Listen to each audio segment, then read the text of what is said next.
back for another Havamal round table.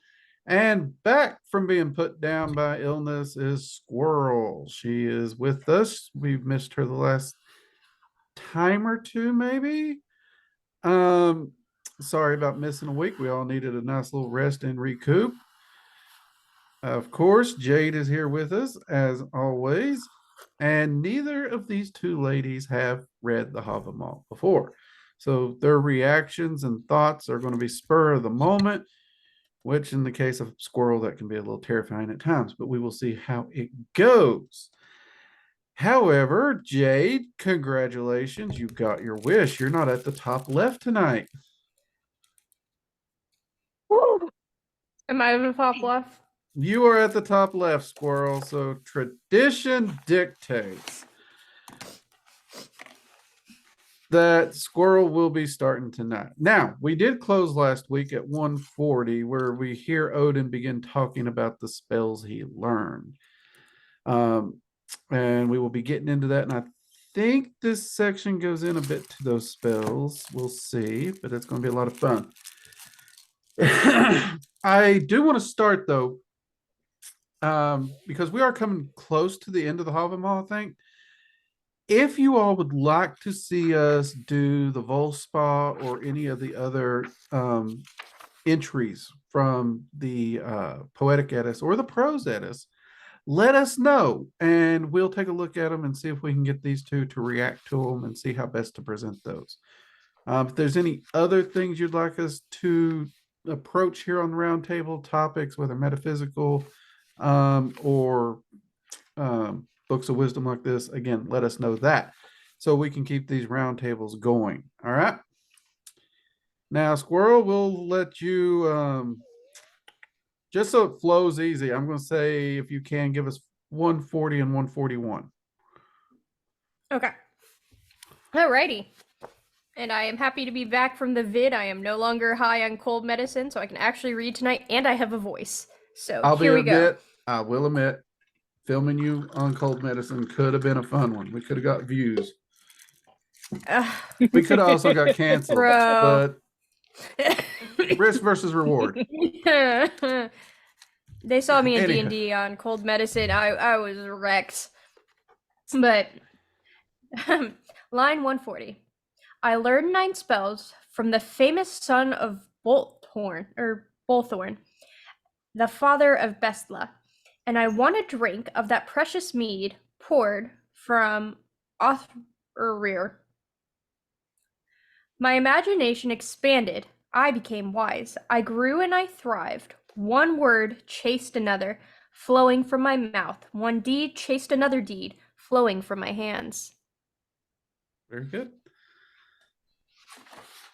And you handled the Orthor very well. Me and Jay both stumbled over that one, so that was fun. Thoughts on this?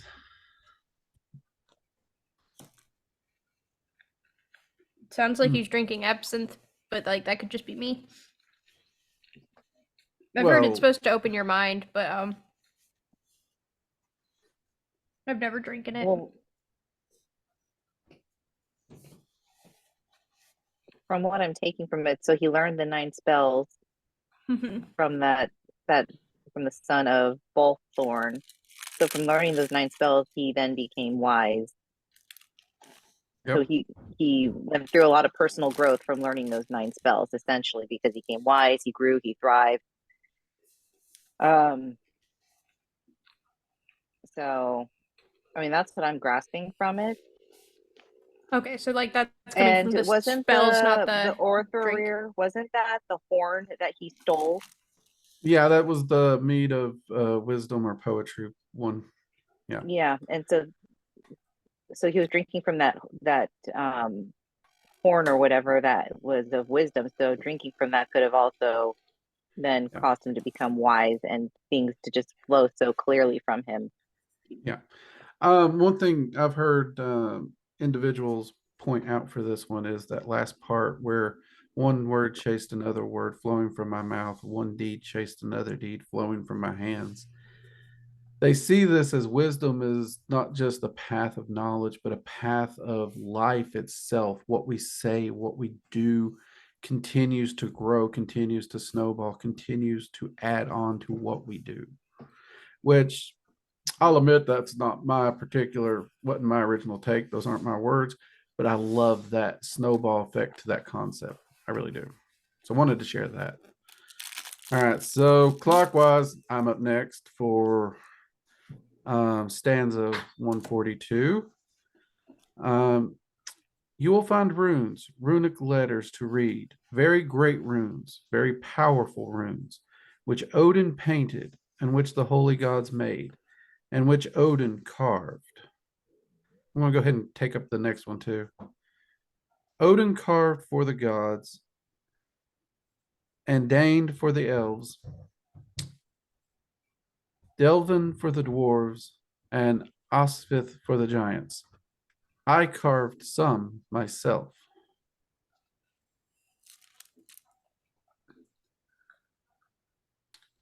Okay, so here we're getting ready to set up that runic lore. And this often confuses people because Odin is referring to himself in the third person, which if you read the Eddas, Odin often pretends not to be himself. I was getting ready to ask about that. I was like, everything was I up until now, and then it's Odin carved. Yeah, Odin did this. Odin's a tricksy one. He really is. And there has been some debate whether or not Odin was talking about that point. But everything before it and immediately following it, you can see this is, in my opinion, and others agree, that this is Odin just referring to himself in the third person again. So this next stanza, this is actually one I use in the rune class. So Jade, if you will. Absolutely. 144. Do you know how to write them? Do you know how to read them? Do you know how to paint them? Do you know how to test them? Do you know how to ask them? Do you know how to bless them? Do you know how to send them? Do you know how to offer them?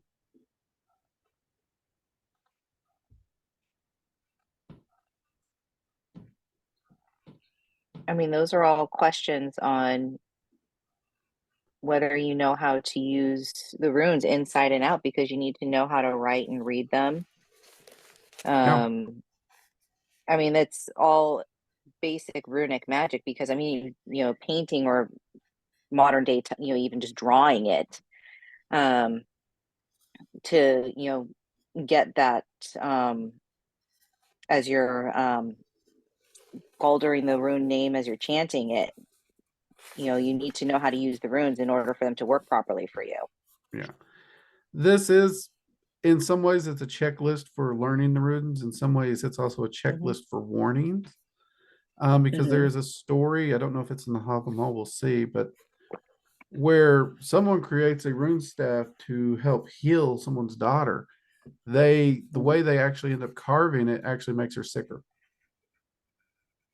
And another rune master comes by and sees what's happened, and they have to end up removing the runes and creating a new one to make her better, because this person thought they knew what they were doing, but they didn't know the finer details and ended up doing the opposite. So that is one you got to consider. Squirrel, thoughts? Yeah. Well, I asked her, was my Not mouth really. full? Watch me take a bite of cosmic brownie. All right, squirrel. Not really. She's have packing any her cheeks thoughts like on a that one. squirrel. All right. Well then, squirrel, you would be up for stanza 145. All right. It is better not to pray at all than to pray for too much. Nothing will be given that you won't repay. It is better to sacrifice nothing than to offer too much. Odin carved this before the birth of humankind, when he rose up and returned again.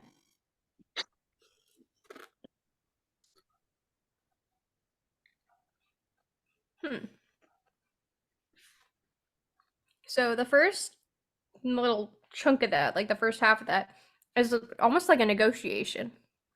Like, if you're praying for too much without offering enough, it's an unfair deal and you're not going to get anything from it.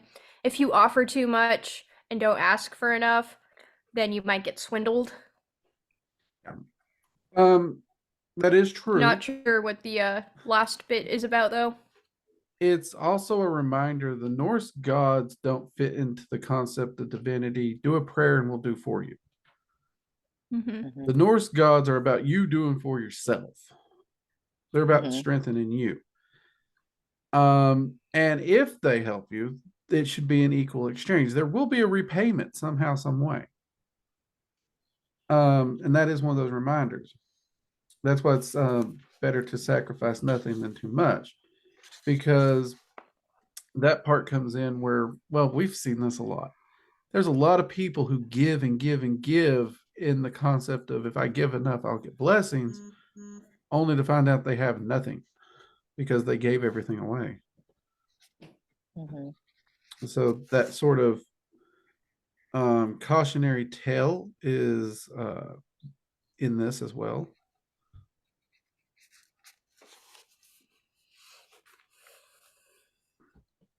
So, and yeah, these are the words of Odin as he carved this before humankind.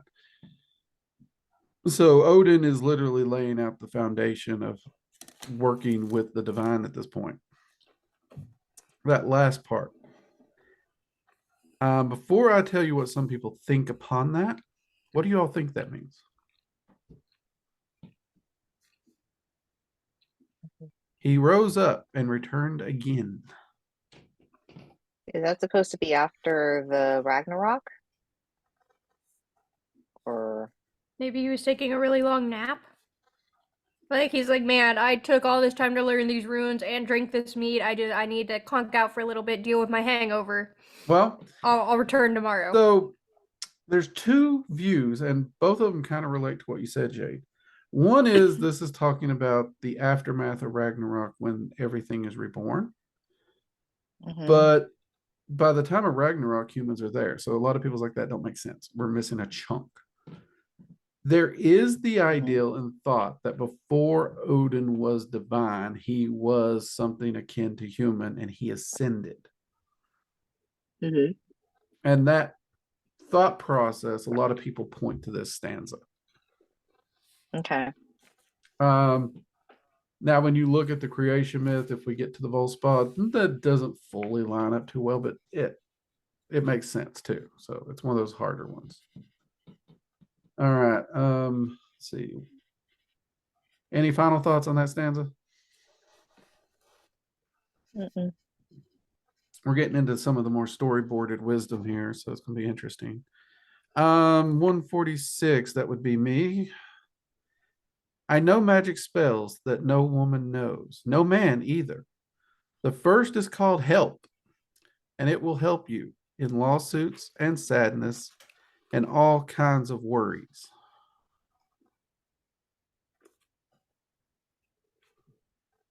That's literally just the importance of asking for help. And I kind of hate it because I'm not always very good at it. Well, this is where Odin begins to talk about the spells he knows and how he uses them. But you are correct. Utilizing magic, utilizing what you have and the ability to do it can help you. And it's interesting you got that particular thing because it's like it's just asking for help. And you suck at that. In a lot of ways in this day and age, the ability to ask for help almost does seem magical. Because a lot of people are too stubborn to ask.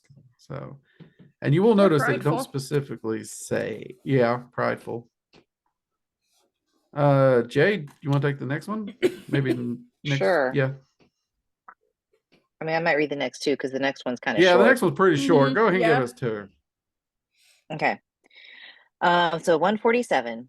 I know a second spell, which men need if they want to heal others. 148.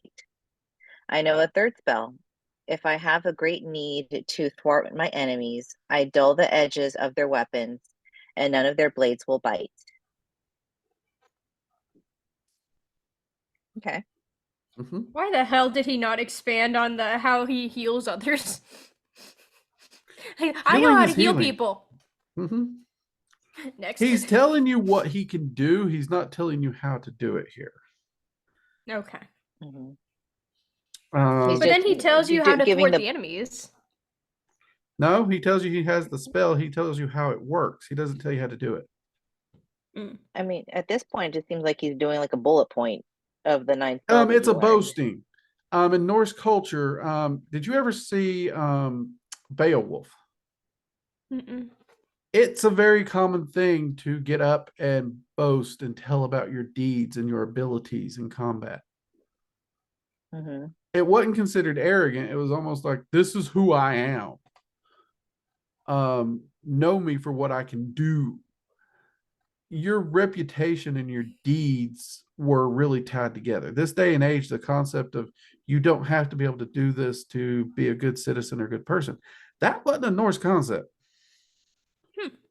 Your abilities, your deeds, and your activities mattered. And they were directly tied to you, which is why a lot of people do have some issues working inside the Norse. A lot of people have issues with that full ownership of ability, that full ownership of your life is your responsibility, and living a life where your deeds, your actions, your words define you. That's a terrifying thing for a lot of people. But I've always read this as one of those boasting concepts here where he's talking. All right. So, Squirrel, we'll have you get the next two. They're kind of short too. We may start doing 2 of these. Okay. Line 149. I know a 4th spell. If chains and locks are placed upon my limbs, I cast this spell so I can escape. The chains burst from my hands and the locks burst from my feet. 150. I know a 5th spell. If I see a spear cast into a crowd of battling foes, it cannot fly so fast that I can't change its course, as long as I can see it.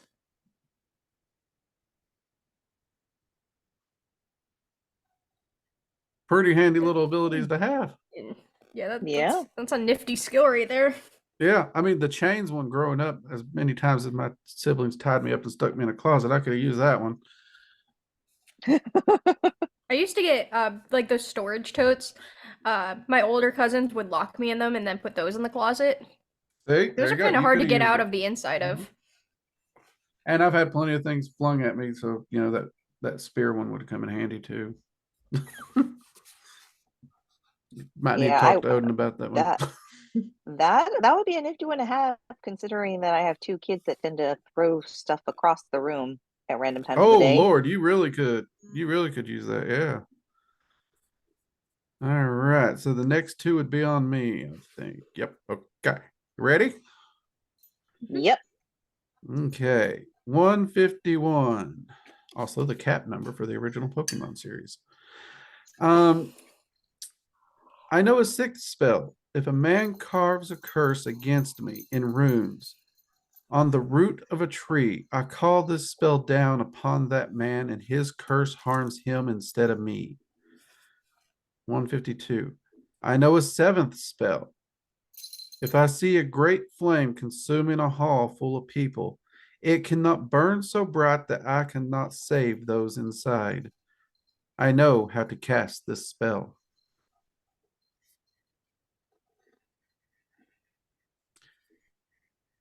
I mean, both of these, in my mind, are showing Odin. I mean, we're seeing his place in war. We're seeing his place as a healer.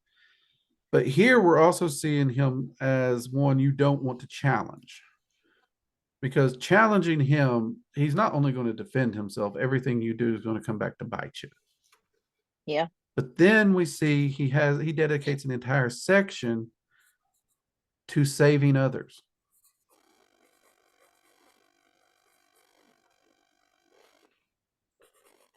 And this is really one of the first times we see him punctuate it with, I know how to cast this spell.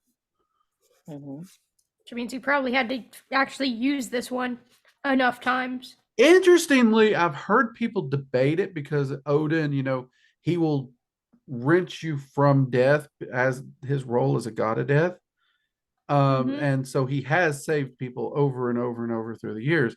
Then again, there's other scholars that says he has to punctuate it because yes, he can save them, but he chose not to. Fair. So depending on a perspective, that punctuation could be a good deed or a dude, that's a dick move.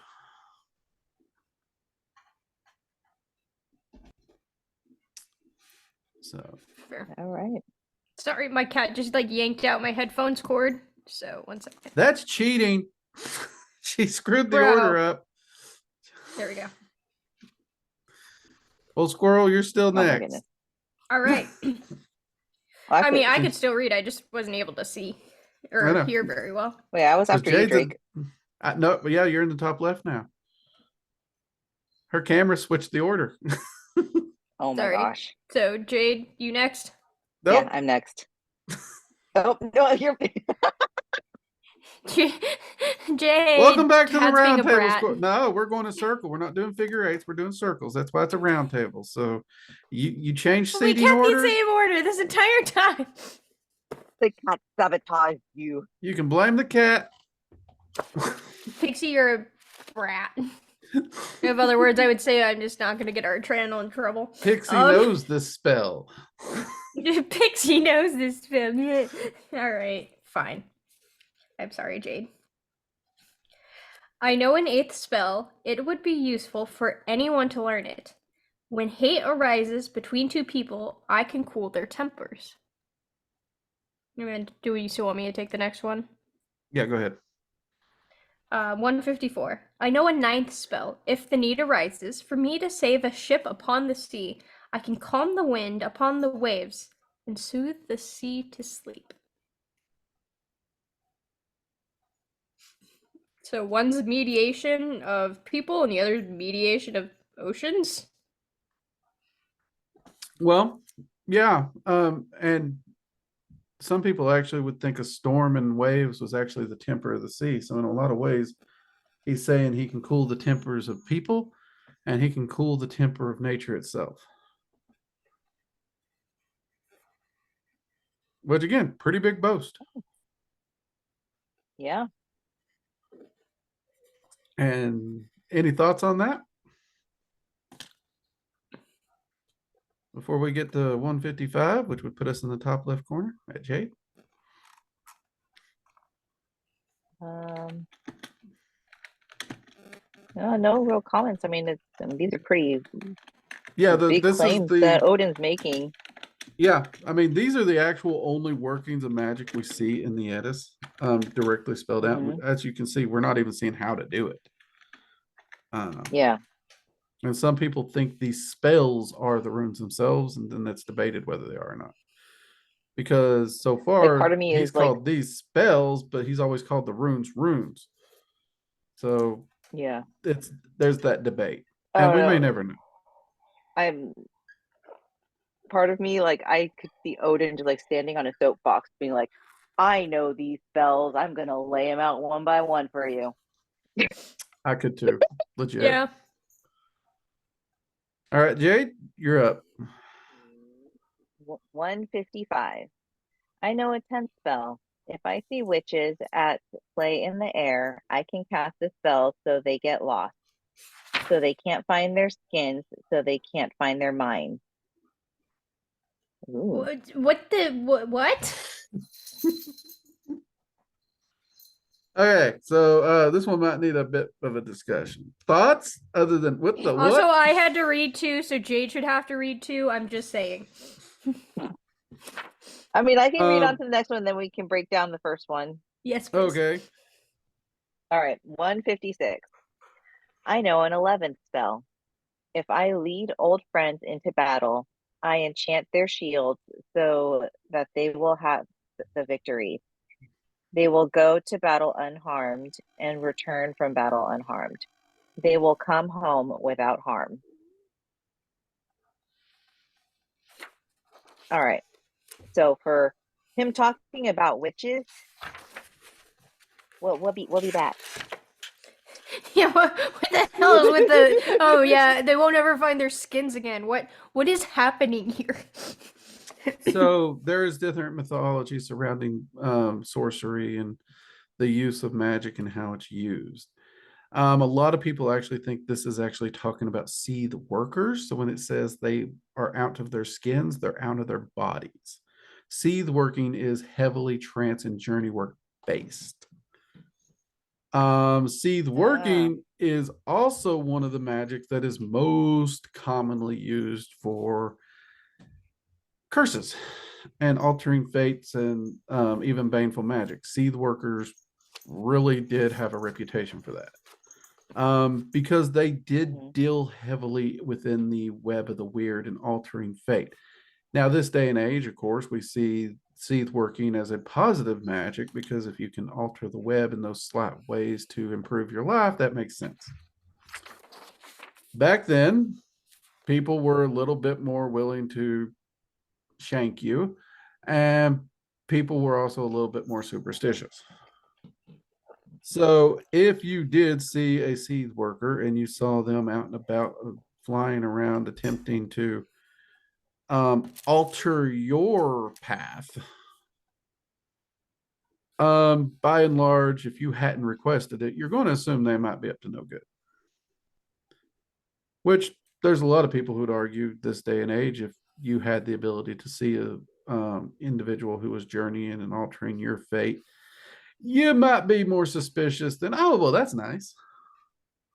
And though I'm one of the people who admits people out there doing magic against others is more often than not over dramatized and doesn't happen as often as people claim. I'll admit, if I saw it, I'd be sus first thing. My first thing would be suspicion. I mean, I'm suspicious you ring my doorbell, so, go figure. But that's, I mean, even for like all the time I spend like hexing and cursing, I still do night spells. Yeah. So it's one of those things. It's a cultural view. It's the style of magic, which it's referencing the reputation that magic had at the time. And it's essentially saying he can stop them from going back, and he can essentially cause insanity because they won't find their minds either. So those are some of the thoughts put onto that stanza. Yeah. And I do like the second part where he talks about doing like the protection magics for the people going into battle. Correct. And you see this a lot, especially with military Norse magic and blessings for deployments, individual sailors or soldiers, Marines, veterans in general. This stanza is one of the ones they point to when we're talking about protecting troops. And honestly, I point to it when it's time to protect a friend. Because, yeah, we're talking about people going into battle, but I mean, he flat out points out old friends. So protections for all. I do like that one. I have to agree. Yeah. So I think I'm up. All right. So I'll go ahead and read 2 also. Stanza 157. I know a 12th spell. If I see hanging from a tree a dead man's corpse, I carve some runes and paint them. Then the corpse will walk and speak with me. Stanza 158. I know a 13th spell.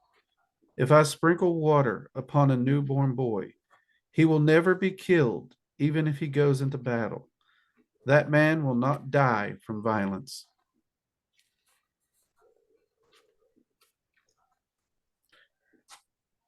Where can I learn this necromancy stuff that Odin's doing? Yeah, I'm sorry. Like, he just gets to have his own pet zombie. This isn't fair. Actually, yeah. I mean, we are seeing his position and his power over death here. Now I will say the corpse speaks and walks. I think zombie is the correct word because he's not returning it to life. Yeah.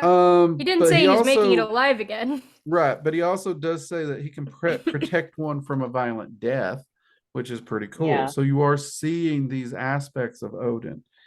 And it's interesting because someone pointed out that one of the first poems within the Poetic Eddas is the Volspa, which is Odin literally calling forth an old seed worker, an old seer, to question it, to get wisdom and information from it, from the other side. And then we have him specifically saying he can speak with a corpse. So there's actually a poem where we see the whole poem is based around him using this spell. So what I am hearing is when I decide I want to go crazy necromancer and raise my dead raccoon skeleton to have a pet dead skeleton, I'm reaching out to Odin? That would be up to you. You're like, please do not bring any dead things. That's just the look on your face that I don't need. No. If you any if you figure out how to animate a skeleton raccoon, by all means, let me know. We're going to film it. We're going to put it on the YouTube. We'll be famous. We'll be rich. We'll be celebrities. We'll be bigger than the Kardashian and Duck Dynasty combined. I mean, that would make Yes, a I just perfect compared pet 'cause Duck you wouldn't Dynasty have and the to feed it. Kardashians. Not only would I not have to feed it, I'm not gonna have to clean some dead raccoon litter box. No. These little monsters like poop in their litter box and then they'll stand on the edge and flip it. Like, Yep. no. I've had to get That's lids cats for for you. both my litter boxes because of the So- cats. One interesting thing I would like to point out here. Everyone wants to point to the violence of Norse culture. Mhm. And how they pointed to how good it was to die in battle. But now here we're seeing a stanza where Odin himself can protect you and Mhm. allow you to live peacefully and not die violently, Yeah. which shows a Basically very bestowing drastic blessings. difference. Yeah. It Mhm. shows another side to the culture that I really think needs to be paid attention to. So consider that. Yeah. Which now, Necro Squirrel, this is you. Awesome. Line 159. I know a 14th spell. It allows me to count all the gods for men. I know the names of all the gods and elves, and few who are fools can say that. Line 160. I know a 15th spell. The dwarf, the Jothraerir, cast it upon dwelling stores. He conjured power for the gods and courage for the elves. They knew Odin. Sorry on that name. I'm hoping I got that right. That's a the doozy. J should have been a Y. The J's make a Y sound. Oh, no! I was like, I'm trying to show them. It's like THJOTHREYRIR, all one word, no spaces. So yeah, that's a big one. Now, I actually think 159 is interesting because he doesn't say he knows the Azir, the Vanir, or he doesn't say any of that. All the gods for men. To me, he's hinting at the other pantheons. That's what I was thinking too. And of course, he mentions he knows all the gods and all the elves, which that's a lot. It really is. Mhm. Does that mean he knows the Fae Queens? I would say yes. I would Or say do you think yes. it's Because elves have a 'Cause, like- connection to Fae, so yeah, but like not all elves are Fae, and not all No. Fae are elves. right. So I wasn't So sure if that. it's in there weird. I'll have to admit. You can have that conversation with Odin, and then of course you get to the 15th spell, conjured power for the gods, and courage for the elves. They knew Odin.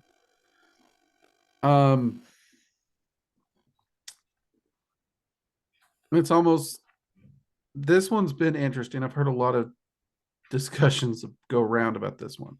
Some wonder if the dwarf wasn't Odin in disguise. But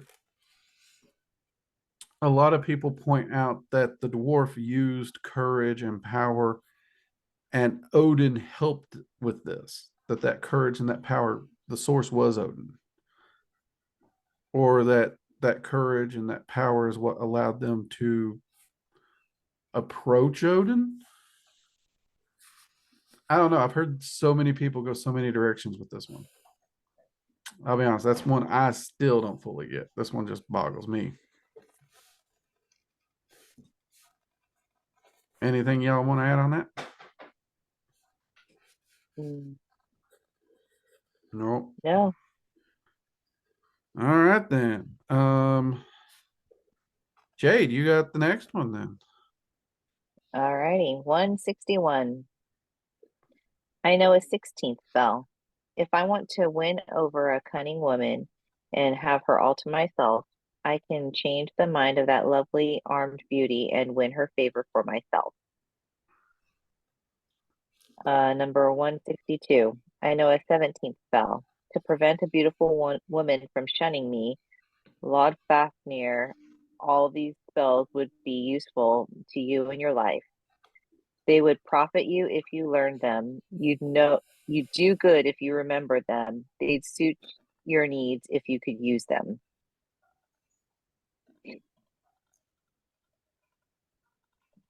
So he knows 2 different ways to woo women. Mm-hmm. Yeah. I mean, considering how much he messed up in his past. Yeah. Yeah, he's made a few mistakes. Which interestingly, I don't know how much I agree with this, but I have heard people say that the spells that he weaves is the way he handles poetry and words and gestures and how he woos them and how he shows his character. Basically learned from the mistakes of his past. Mm-hmm. I could see that. I could. Yeah. I could see that. And mean, part of me wants to believe that. But Odin's he's also a using the tricksy spell little maybe bugger. because he could be using the spell to speak more eloquently instead of being weird and watching a girl outside her window, like how he did one of his first go-arounds. Yeah, really. Yep. Seem a little less creepy. Yep. So I've seen a lot of people, especially ladies, read this as, well, he's just a jerk. You shouldn't be changing their mind. If you ever sit down to have a conversation with anyone to get to know them, that conversation is helping to change their mind. Mm-hmm. Yeah, I mean, like, some of us aren't gonna like pick a dude just go, oh, he's hot, I'm gonna marry him. Some of us need a little bit more like wooing. Convincing might not be the right word, but like getting to know a person before we're like, oh yeah, I could want to see some more maybe effort. that person. Exactly. You want to see more effort. And I get that. And that's when we read this. I would encourage ladies to read this with that mindset. See, the key word for me in that stanza is I can change her mind, not force her or force her mind to change, because he's not forcing her mind to change. He's trying to change her mind based on what his actions are and what he's using with this spell. So she still has the choice to not have favor for him. One thing I would add to this is we have seen over and over Odin builds off of what he's already said. Now, aside from his mistakes, which he has been pointed on, and he's dogged himself on his mistakes, he always points back to logic and reason. So to me, Jade, I agree with you, because when he's talking about changing her mind, if we view this writing style that keeps looking backward, we're changing her mind with logic and reason and presenting a actual case for why I'm not a jerk. Mm-hmm. So, I have found the cat. Yeah, I can see that. And yeah, she found a cat. So who's got this next one? Me? Yeah, because Jade just read that one. Okay. stanza 163. I know an 18th spell, which I will never teach to a girl or a woman, unless maybe the one I call my wife or my sister.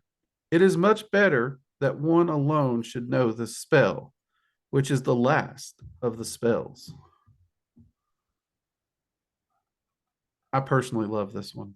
Thoughts?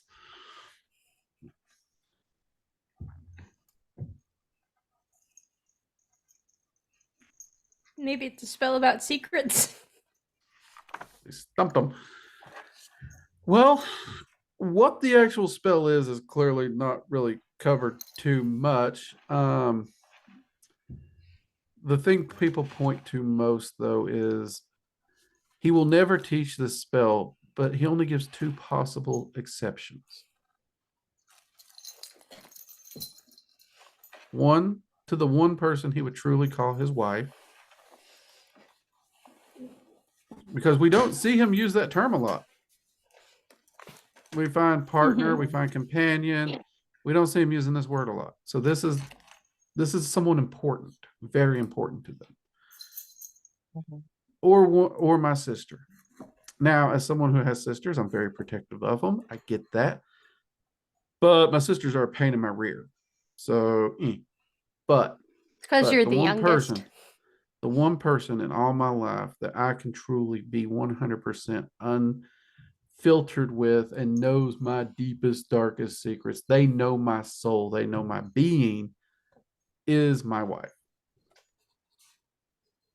And I actually heard an interesting mention that this spell is the truth of your soul.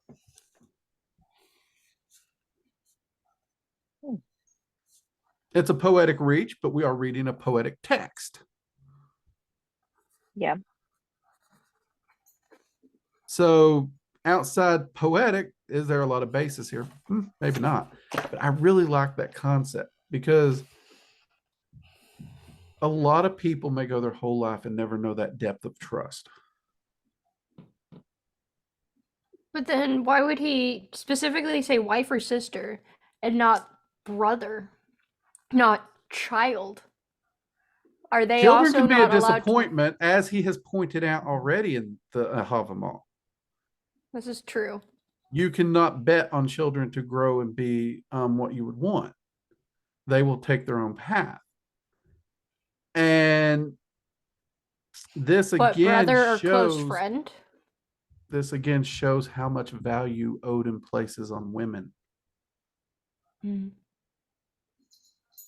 Brothers will fight. Brothers will bicker. Brothers will use knowledge against each other for pranks. We're good at that. So will sisters. But the bond between a brother and sister functions differently.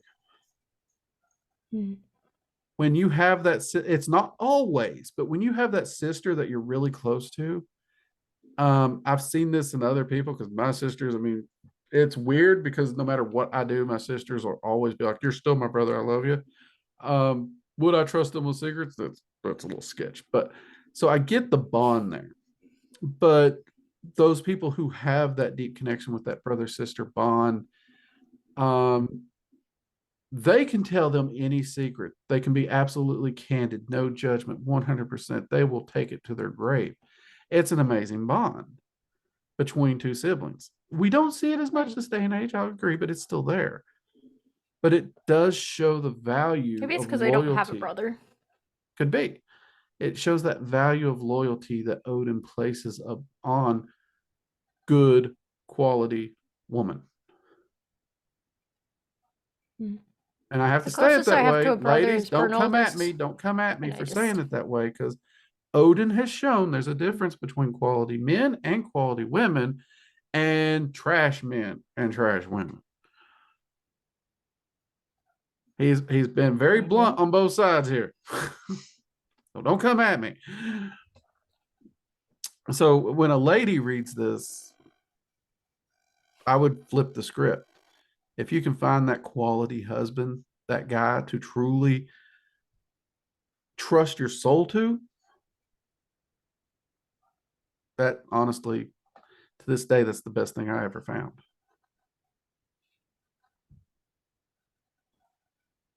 Most people never will, but I hope everyone does.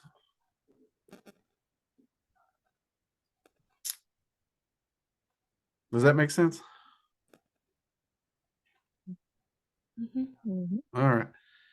Squirrel, you get 164. All right.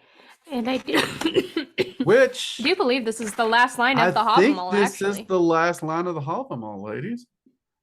Oh crap. Yep. Whoa. All right, Squirrel. Now the words of Now the words of the one-eyed are heard in Valhalla for the benefit of humans, for the harm of giants. Health to you who speak them, health to you who know them, joy to you who learn them, health to you who hear them. The end. That's it. No more Havamal. That is it. That is where we end. I think it's interesting. It was health, health, joy, health. At the end. Yeah. Mhm. Joy and health are important, Yeah. but especially in a time where, I mean, you had to keep your homestead. Mm-hmm. Your health was everything. That's where we got the old saying, at least you have your health.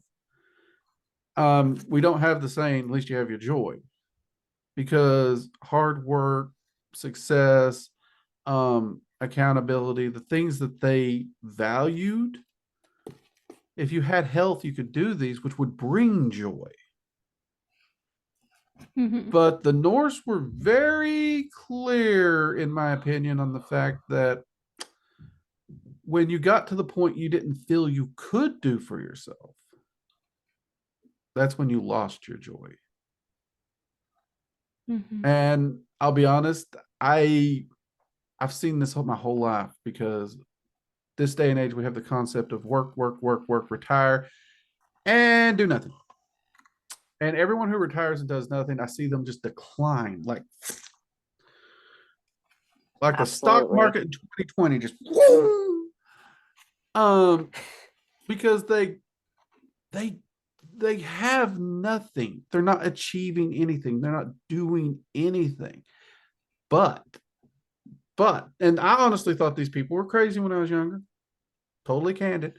I would watch people retire, either start working on a project that to make money or whatnot that they've been putting off for years. So they leave a job for a job, or they leave this job and get a part-time job at the Wally World as door greeters, working sporting goods or something. And my brain's like, what is this craziness? You're free. They don't decline, because now they're working, they're doing something that they want to do. They're having those achievements, they're having that accomplishment, and they're living life by their terms. Now, it took me forever to understand this, and it actually comes back to that homestead. Remember I mentioned that a second ago? Mm-hmm. Mm-hmm. The number of people in modern world who say, I want a piece of land off the grid to be self-sufficient and own my own farm. Bull crap.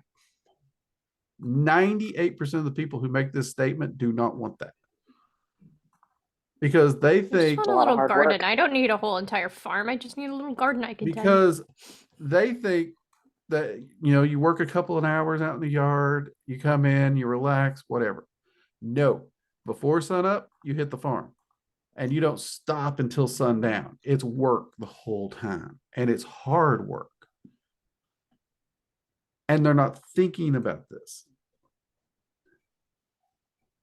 So that health is important. But one of my personal favorites, not only does he end this with a blessing, which is always a great thing to end on, Mm-hmm.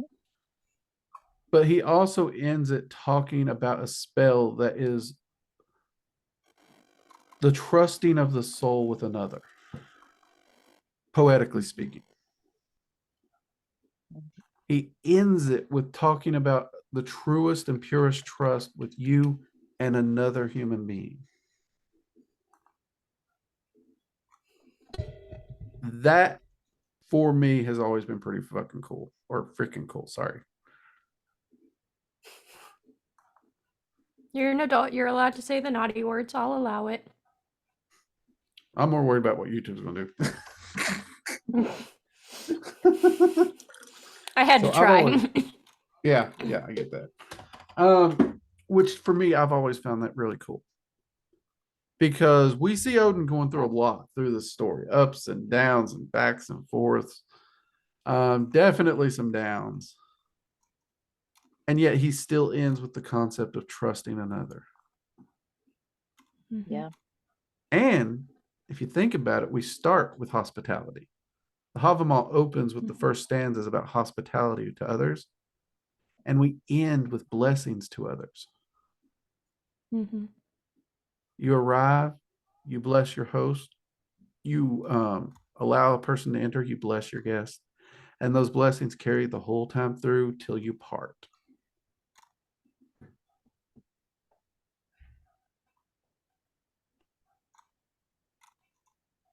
I love it. This whole Havamal was just a huge enjoyment to read. Yeah. Mm-hmm. And you can see why so many people read and meditate on this text constantly. Mm-hmm. I mean, there is some pretty good wisdom in here.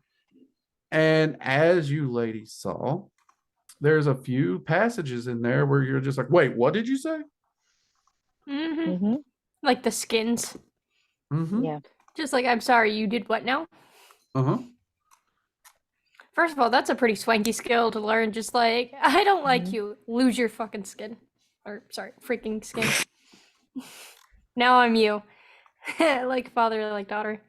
I think one of my favorite parts about reading the Havamal, which will actually it's not so much, just tonight, but in general, is it shows a true human-like side to Odin where you could see all of his mistakes, and he's not perfect because a lot of people peg the deities of the different pantheons as like these perfect beings. And what I loved is that you saw the raw side of Odin and all of the horrible mistakes that he made, but then he learned from them. Mm-hmm. He also owned them. And yes, he owned them. That's a big one.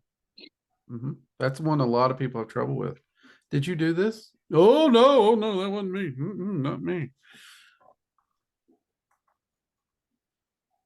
I think Odin, to me, he showed me owning your mistakes is part of learning. If you're not willing to own it, you're not really truly going to learn from it. And another value of owning it that it's in the Havamal. I don't think I realized it until later, though. Mm-hmm. When you own it, you can share that lesson with the next generation. Because looking at someone is like, well, I learned not to do this stupid thing. Oh, okay. But if you own it and you tell them, I learned not to do this, bye, and you show them how you screwed up and you show them that horror story and you share that, instead of putting you on this pedestal of don't drink and drive, don't do the stupid, don't do this, where you're just talking at them or talking down to them in a very almost parent-like mentality. If anybody's watched 80s, 90s movies, you know what I'm talking about. Kids don't listen to parents because, all right, yeah, I've heard it before. But if you step down as an equal, they're so disconnected. Look, what happened? That creates that connection. Well, if I ever have kids, they're gonna do great because I have a lot of firsthand stupidity. So, and that's why when I share my things with you, Squirrel, I tell you, this is what I think, this is why I think it, and here's how I got to that conclusion. Insert being hit by cars and stupid stuff. Insert being hit by car, by woman, by chair, by person with a knife. by person with a gun, by person throwing thing at you, etc. See, I mean, that took me something longer to learn about the owning it and how much it can benefit another if you own it. And I think humanity definitely needs to start owning so we can get that reconnect. Because everybody's talking about the disconnect. In so many areas of life, you always hear people use disconnect, disconnect, disconnect. When are we going to start with the reconnect, people? Let's start connecting. All areas of life. Let's get connected again. Mm-hmm. And I don't know if you ladies will understand this. But the Norse culture through history, we see the violence, we see the war, we see the bloodshed, we see the battles. We hear all this just paraded around. And then we read the Havamal. It's very practical. It's very peaceful. It deals with community. It deals with hospitality. It deals with kindness. It deals with generosity. And as someone who has seen awful things, the Havamal actually does remind me that these things are real. They're there. But if you take the time to open your eyes, observe, to live, there's this entire world out here that you can take joy in.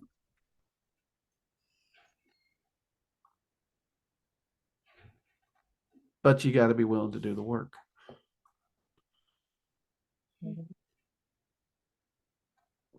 And for me, that's been hope, plain and simple. Perhaps that's the answer. I know squirrels ask me, with all the stuff I've done, with all the stuff I've seen, how do I get up and keep going? And I think my answer is because that's just what you got to do. And perhaps that's not a good answer. You say. Perhaps this concept here really is how I do it.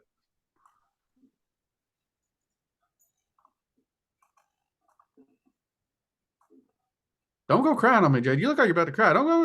No, you're not allowed to cry. She did. I mean, she is missing dinner right now. She was cooking dinner right before this, and now she looks. She's just like, I'm just so hungry. You won't stop talking so I can eat my chicken and burnt corn. She cooked her corn for like 45 minutes. It's not burnt. It's how is it not burned? There's a difference. Well, it's boiled. It wasn't burned. It was boiled.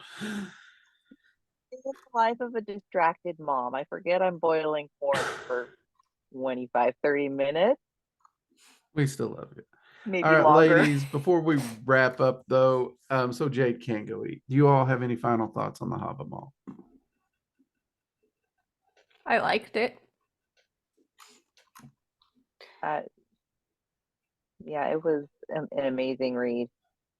And now I totally see, Drake, why you said that even though this was written so long ago, it's so practical for today and it can be utilized in even today's times. Mm-hmm. I'll be honest, that still surprises me. That's, I think, one of the most beautiful things about this. Yeah. Well, crap, with us wrapping up the Havamal Roundtable, which I thought we had a few more when I made the announcement at the beginning. Ladies, I should ask, would you like to look at the Poetic Edis and do another of the stories therein for the Roundtable moving forward? I think that'd be cool. I'm leaning toward the Volspa, where Odin has that conversation. And we see the creation myth, the Ragnarok myth, all those. But if y'all have a story or something that you know of North, I don't know how much you all know, that you all would prefer, let me know. No, that one sounds good because especially since so many people ask questions about Ragnarok, it'd be good to go over the part that actually talks about Ragnarok. Mm-hmm. Okay. I will go and take a look at it and see how best to do it, because I don't think that one will be as easily done stanza by stanza like this one. But yeah, all right, people, we will try to do the Volspa next.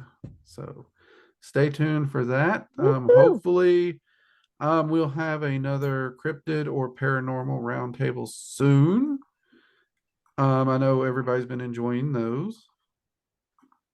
Yeah, I think we were talking about doing Thunderbirds next, right? I think so, yeah. Thunderbirds was definitely one that, and honestly, though, that would be a great one. So yeah, I think we should do Thunderbirds. So if you're watching this, stay on the lookout for Thunderbirds. All right, ladies, this has been a lot of fun. Jade, we will let you go eat dinner. And honestly, I probably need to eat dinner and get to bed myself. It's been a long weekend. Everyone, you have a wonderful week and weekend. And by all means, if you get a chance and an opportunity, check out the Havamal. And I cannot recommend the Poetic Eddas by Dr. Jackson Crawford enough. His translation is hands down my favorite. There's plenty of them out there, and they're all pretty good. Not gonna lie, but his is my favorite. He does have a YouTube channel. He strictly focuses on the lore, not the magic or anything like that. Great channel though. Give him a check out if you're interested, and do support his works if you're interested in owning a copy of the Havamal. All right. Until next time, everyone. Take care. Good night. Bye-bye. Bye. Bye.